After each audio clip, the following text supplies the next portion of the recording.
بسم اللہ الرحمن الرحیم۔ السلام علیکم۔ سحری کا وقت ختم ہونے میں ابھی 20 منٹ پڑے تھے۔ میں نے باہر ہوٹل سے پیٹ بھر کر سحری کی اور مسجد کی طرف چل پڑا۔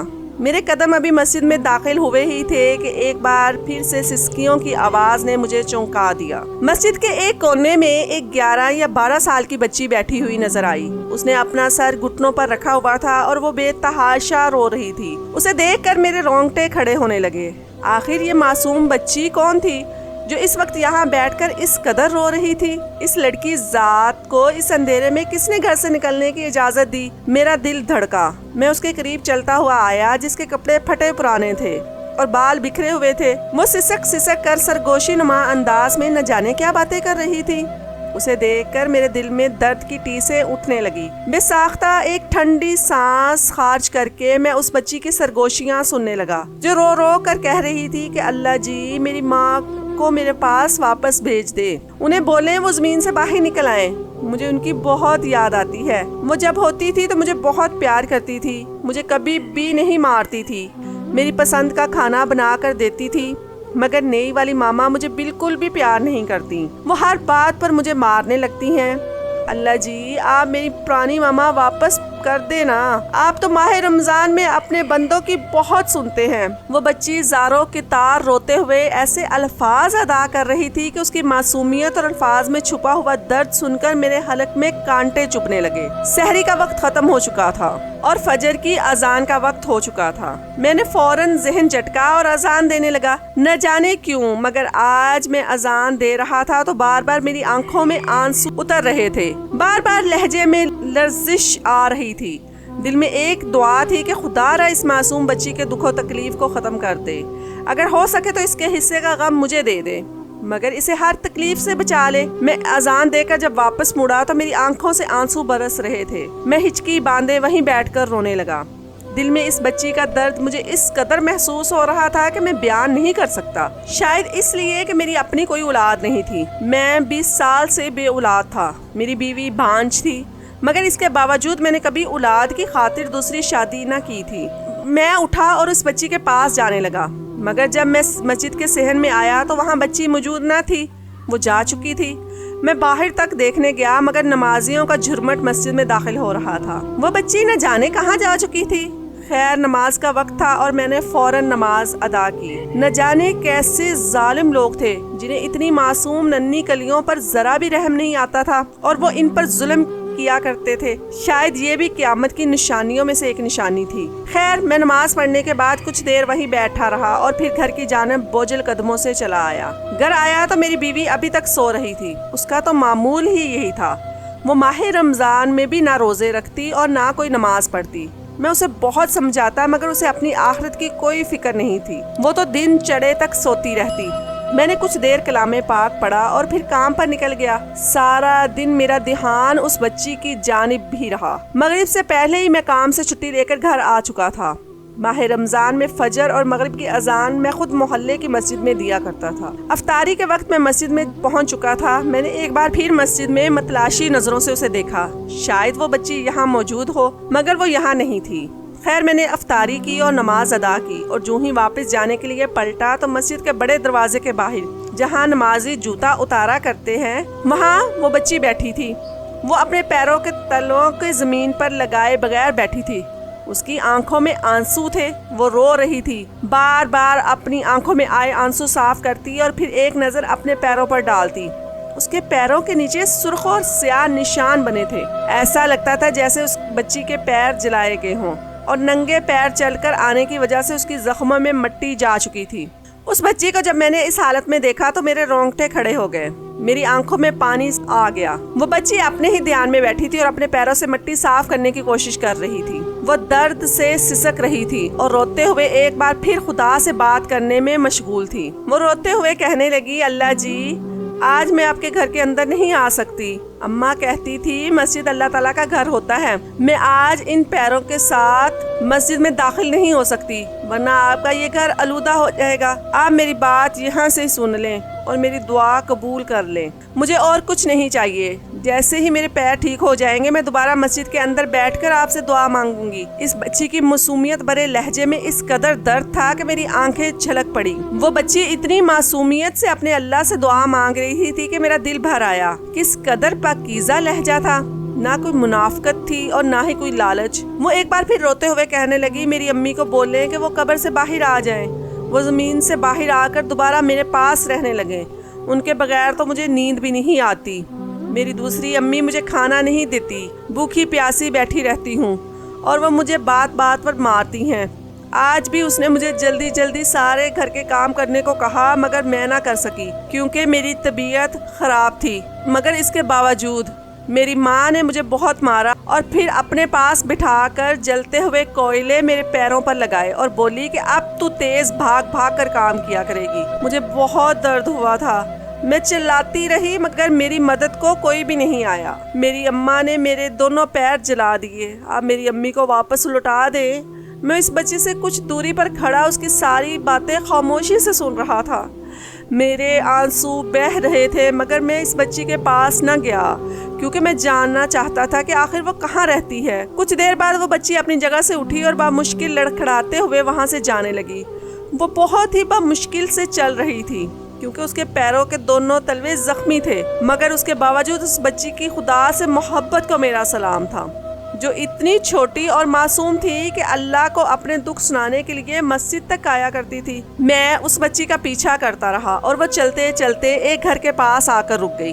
وہ گھر ہمارے گاؤں کا ہی ایک گھر تھا۔ وہ بچی اس گھر کے باہر آ کر بیٹھ گئی۔ اس نے دروازہ کھٹکھٹانے کی کوشش نہیں کی تھی، شاید اس لیے کہ اندر موجود شخص ایک بار پھر آگ بگولا ہو جائے گا۔ میں کچھ دوری پر کھڑا یہ سارا ماجرا دیکھ رہا تھا کہ تبھی دروازہ کھلا اور ایک عورت باہر نکلی۔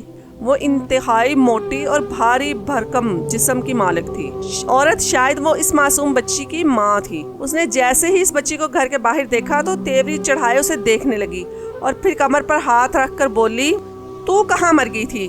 کیا تجھے پتہ نہیں تھا کہ گھر کا سارا کام کرنے والا پڑا ہے؟ روزانہ جانے کہاں نکل جاتی ہے؟ تیرے باپ کو تیری شکایت لگانی پڑے گی۔ اس لڑکی نے جب یہ سنا تو کام کر رہ گئی اور روتے ہوئے کہنے لگی، میں تو مسجد کے باہر گئی تھی، میں تو روز اللہ تعالیٰ سے بات کرنے جاتی ہوں۔ اس عورت نے اس کی بات کا کوئی جواب نہ دیا اور اسے بالوں سے گھسیٹ کر اندر لے گئی اور دروازہ بند ہو چکا تھا۔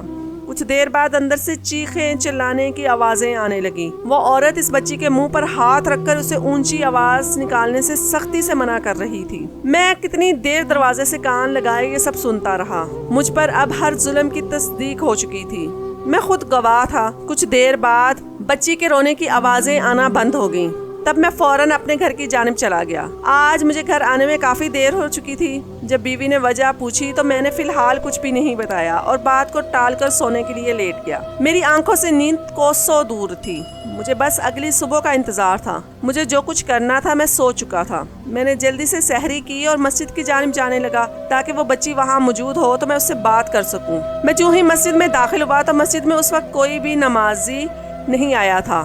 اذان ہونے میں بھی ابھی آدھا گھنٹہ باقی تھا۔ میں نے جب مسجد میں داخل ہو کر دائیں بائیں نظریں دھڑائیں تو وہیں مسجد کے ایک کونے میں مجھے وہ بچی نظر آئی جو وہیں فرش پر لیٹی ہوئی سو رہی تھی۔ شاید وہ بچی ساری رات یہاں موجود تھی کیونکہ ماہ رمضان کی وجہ سے ہماری مسجد رات کو بھی کھلی ہوتی تھی۔ اکثر لوگ یہاں عبادت کرنے آتے تھے۔ میں اس بچی کے قریب آیا، وہ سکون سے سو رہی تھی۔ اس کے چہرے پر نیل پڑے تھے جیسے کوئی اسے بے تحاشا چہرے پر مارتا رہا ہو۔ اس کے بال بکھرے تھے، بالکل ایسے جیسے ماں کے مر جانے کے بعد بچوں کا خیال رکھنے والا کوئی نہیں ہوتا۔ اس کے کپڑے بے تحاشا پرانے تھے اور جگہ جگہ سے پھٹے ہوئے تھے۔ شاید اس بچی نے اپنا جسم چھپانے کے لیے خود ہی وہ وہاں دھاگے کی مدد سے پیوند لگانے کی کوشش کی تھی کیونکہ وہ انتہائی بھدے لگ رہے تھے۔ یوں لگتا تھا جیسے وہ بچی کتنی دیر اپنے اللہ پاک سے باتیں کرتے کرتے یوں ہی لیٹ کر سو چکی تھی، جیسے ایک بچہ اپنی ماں کی گود میں سکون محسوس کر کے سو جایا کرتا ہے۔ میں اللہ تعالیٰ سے دعا کر رہا تھا کہ اس جیسے کتنے ہی لاکھوں بچے ہوں گے، اے اللہ تو ان پر اپنا کرم فرما۔ یہ الفاظ کہتے ہوئے میری آنکھوں سے آنسو اور ہونٹ کانپ رہے تھے۔ اچانک اسی وقت وہ بچی اٹھ کر بیٹھ گئی۔ جب اس نے اپنے سے کچھ دوری پر مجھے موجود پایا تو فوراً کانپ کر اپنی آنکھیں مسلتے ہوئے مجھ سے دور ہو گئی۔ میں نے اس بچی کو یقین دلایا کہ میں اس کا بھلا چاہتا ہوں اور اس کی زندگی کے بارے میں سننا چاہتا ہوں۔ آخر وہ روز یہاں کیوں آ جایا کرتی ہے؟ وہ عورت آخر کون ہے جو اسے مار پیٹ رہی تھی؟ اس نے جب میرا لہجہ اور الفاظ سنے تو فوراً نارمل ہو گئی، آنکھوں سے آنسو بہنے لگے اور وہ روتے ہوئے کہنے لگی کچھ ماہ پہلے ہی میری ماں کی وفات ہو گئی ہے۔ میرے ابو تو چاہتے ہی یہی تھے کہ امی فوت ہو جائے۔ وہ فوت ہو گئی تو ابو اپنی پسند کی عورت سے شادی کر کے اسے گھر لے آئے۔ ابو کو مجھے میں کوئی دلچسپی نہیں تھی۔ نئی امی نے آتے ہی مجھ پر ظلم کرنا شروع کر دیے۔ وہ مجھے بہت مارتی تھیں۔ میں نے اتنے دنوں میں ایک بار بھی پیٹ بھر کر کھانا نہیں کھایا۔ وہ سارا دن مجھ سے کام کروایا کرتی ہیں۔ جب بھی وقت ملتا ہے میں یہاں مسجد میں آ کر بیٹھ جایا کرتی ہوں اور اللہ تعالیٰ کو اپنی فریاد سنایا کرتی ہوں اور یہی دعا کرتی ہوں کہ میری نئی امی کو واپس بلا لے، کیونکہ وہ مجھے اچھی نہیں لگتی۔ مجھے بس اپنی پرانی ماں واپس چاہیے۔ وہ بچی روتی ہوئی اپنے پیروں کے آگے کر کے مجھے دکھانے لگی جس پر دوپٹہ کاٹ کر باندھا ہوا تھا۔ وہ رو رو کر کہنے لگی آج تو مجھے اللہ تعالیٰ سے بات کرنی تھی، اس لیے میں اپنے پیروں پر دوپٹہ باندھ کر آئی ہوں تاکہ میرے پیروں کی مٹی مسجد کو آلودہ نہ کرے۔ اس بچے کی معصومیت اور تکلیف سن کر میں ہچکی باندھے رونے لگا۔ وہ بچی میری محرم تو نہ تھی، مگر اس کے باوجود میں اس کے سر پر ہاتھ رکھ کر بے تحاشا رونے لگا۔ دل سے بس یہی دعا نکلی کہ اے اللہ ایسے ظالم لوگوں کو غرق کر دے جو اپنی معصوم بچیوں پر ظلم و ستم ڈھاتے ہیں۔ اس بچی کی آنکھوں میں کئی امیدیں تھیں جو شاید اس کی سوتیلی ماں کے ظلم و ستم سے وہیں پر ختم ہو چکی تھی۔ وہ مزید بتانے لگی کہ ابا نے کہا تھا کہ وہ عید کے دوسرے دن میری شادی کروا دیں گے اور مجھے اچھے گھر میں رخصت کر دیں گے۔ انہوں نے تو ایک انکل سے پیسے بھی لے لیے ہیں، ان کا کہنا تھا کہ میرے شوہر نے ان کو دیے تھے۔ اس بچی کی یہ باتیں سن کر میرے ہوش اڑ چکے تھے۔ وہ انسان اس قدر ظالم بھی ہو سکتا تھا؟ پہلے اس کی سوتیلی ماں اس پر اس قدر ظلم ڈھاتی رہتی ہے اور اب اس کا سگا باپ بھی اس کے ساتھ ایسا ظلم کرنے لگا ہے۔ اب اس بچی کو مزید یہاں رہنے نہیں دوں گا اور اسے اپنے گھر لے جاؤں گا اور اس کو اپنی بیٹی بنا کر رکھوں گا اور اتنی ہی محبت دوں گا جیسا یہ سوچا کرتی تھی۔ میں نے اس بچی سے کہا کہ تم میرے ساتھ چلو، میرے گھر رہو، میں اسے باپ بن کر پیار دوں گا اور میری بیوی اسے ماں جیسی محبت دے گی۔ اس لڑکی کے چہرے پر ایک دم سے خاموشی چھا گئی اور وہ مجھے دیکھنے لگی اور بولی کہ میں ایسا کبھی نہیں کروں گی، میرے ابا مجھے جان سے مار دیں گے۔ میں اپنے اللہ سے پرانی ماں مانگ رہی ہوں، وہ آ گئی تو سب کچھ ٹھیک ہو جائے گا۔ میں نے اسے سمجھاتے ہوئے کہا کہ بیٹی، جو انسان دنیا سے ایک دفعہ چلا جائے اور مٹی کے نیچے دفن ہو جائے وہ کبھی بھی دوبارہ واپس نہیں آیا کرتا۔ دیکھو تم اپنے اللہ پاک سے دعا کیا کرتی تھی تو اللہ پاک نے مجھے تمہاری مدد کے لیے بھیج دیا ہے۔ اب تم اسے اللہ کی رضا سمجھو اور میرے ساتھ میرے گھر چلو۔